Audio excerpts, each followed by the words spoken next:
बहुत सारी चीज़ें ऐसी होती हैं जो हमको सीखनी पड़ती है, जो हमको समझनी पड़ती है, जो हमको करनी पड़ती है। पर क्या होता है, हमारे आसपास कुछ चीज़ें ऐसी हो जाती हैं जो हमको समझ में नहीं आती, जो हमको एक डायरेक्शन नहीं देती कि हम करें तो करें क्या। लेकिन हम फिर भी कोशिश करते रहते हैं कि हमें कुछ बेहतर चाहिए, कुछ अच्छा चाहिए। तो उस अच्छा और बेहतर के लिए हम दुनिया में देखते हैं, बाहर की तरफ लोगों को देखते हैं कि लोग क्या कर। फिर हमें नजर आता है कुछ लोग बहुत परेशान हैं, कुछ लोग बहुत खुश। ह्यूमन लोग जो होते हैं, जो क्राउड होता है, वो नेगेटिविटी को ज्यादा अट्रैक्ट करता है एक्सेप्ट पॉजिटिविटी। अगर आप 10 अच्छी चीज कर रहे हो, एक नेगेटिव चीज कर रहे हो, तो लोग या वो व्यक्ति खुद उस नेगेटिव चीज को ज्यादा अप्रिशिएट करता है एज कम्पेयर टू 9 अच्छी चीज को। अब इंसान क्या करते हैं, दूसरे इंसान से इतनी ज्यादा एक्सपेक्टेशंस रखते हैं जिसकी वजह से हमको दुख होता है। सीधी सीधी मैं आपको एक फॉर्मूला देता हूँ, जो एक्सपेक्टेशन होती है ना, वो दुख का सबसे बड़ा कारण होती है। जब भी हम किसी से कुछ मांगते हैं, जब हमें वो चीजें नहीं मिलती तो दुख होता है। अगर हम किसी से कुछ मांगे ही ना, हम किसी से कुछ एक्सपेक्ट करते ही नहीं है कि वो हमें दे या ना दे, तो क्या हमको दुख होगा? जाने या अनजाने में हम लोग खुद से किसी और के लिए या खुद से भी इतनी ज्यादा एक्सपेक्टेशन कर लेते हैं कि हम पहले खुश थे जब हमने कुछ भी एक्सपेक्ट नहीं किया था, हमारी कोई एक्सपेक्टेशन नहीं थी, तो हम काफी ज्यादा खुश थे अपनी जिंदगी में, अच्छे से सब कुछ कर रहे हैं। लेकिन धीरे धीरे करके क्या हुआ, जो एक्सपेक्टेशंस थी ना, उनने आपके माइंड को एकदम क्रैश कर दिया, डिस्ट्रॉय करना शुरू कर दिया, मेल्ट करना शुरू कर दिया, पॉजिटिविटी से नेगेटिविटी की तरफ जाना शुरू कर दिया माइंड ने। ठीक है, जो ग्राफ था ऊपर से नीचे की तरफ आने लग गया। इस तरीके से आपका ब्रेन वर्क करना शुरू कर दिया। अब धीरे धीरे करके जब आपका लंबे समय तक थिंकिंग थॉट प्रोसेस ऐसा हो गया,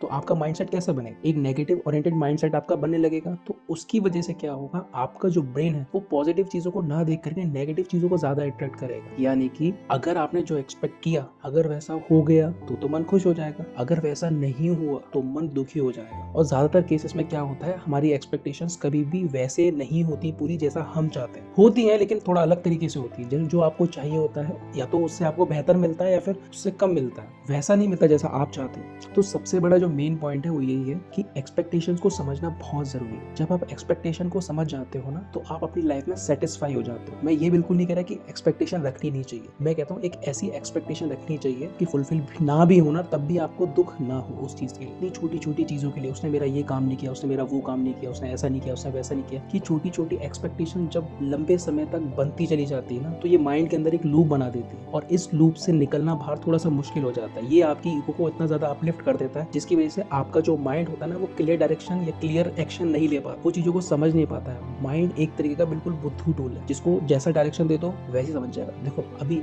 इसी मोमेंट में आप एक चीज देखना, अपने माइंड को बोल दो चुप, तो आप अपने माइंड के मालिक हो, माइंड तुरंत शांत हो जाएगा। ठीक है ना, आप अपने माइंड को कंट्रोल कर सकते हो। तो आप अपने जो भी आपकी एक्सपेक्टेशन है, जो भी आपका सोचने का तरीका, जो भी आप चाहते हो अपने आप से, तो उस सारी चीजों को देखो, उनको ऑब्जर्व करो और अपने एक्शंस को ना एनालाइज करना शुरू करो कि क्या आप अपनी लाइफ में कर रहे हो। हर किसी को लाइफ में चाहिए, कुछ ना कुछ चाहिए ना। एक चीज चाहो, किसी इंसान से मत चाहो, खुद से चाहो और उसको पूरा करो। ठीक है, लोगों से एक्सपेक्टेशन करने की बजाय खुद से एक्सपेक्टेशन रखो और देखो तो अपनी कितनी एक्सपेक्टेशंस को फुलफिल करते हो। तब जाकर के लाइफ में तुम्हारे अंदर एक अबेंडेंस होती है, एक सेल्फ लव भी आपके अंदर जनरेट होता है, और आप खुश भी रहते हो अपनी लाइफ। आप किसी पे डिपेंडेंट नहीं रहते कि किसी से एक्सपेक्टेशंस नहीं होती हैं उस समय पे, क्योंकि आप अपनी एक्सपेक्टेशन खुद से रखते हो, किसी और से नहीं रखते हो। आप अपनी खुशी के लिए किसी और पे डिपेंड नहीं हो, खुद पे डिपेंड हो। तो इस चीजों को समझो। अगर आपको अपनी लाइफ में खुश रहना तो आपको ये चीजें करनी पड़ेंगी, नो डाउट आपको ये चीजें ही करनी पड़ेंगी। एक्सपेक्टेशन कम होते ही आप अपनी लाइफ में सेटिस्फाई हो जाओगे। संतुष्टता ही तो लाइफ का एकमात्र गोल है। सोचो, अगर मैं हर चीज से सेटिस्फाइड हूँ तो क्या मेरे को दुख होगा? क्या मेरे को प्रॉब्लम होगी? क्या मेरे को नींद में प्रॉब्लम आएगी? आपको ना ढंग से नींद आती है, ना आप ढंग से बैठ के कोई काम कर पाते हो,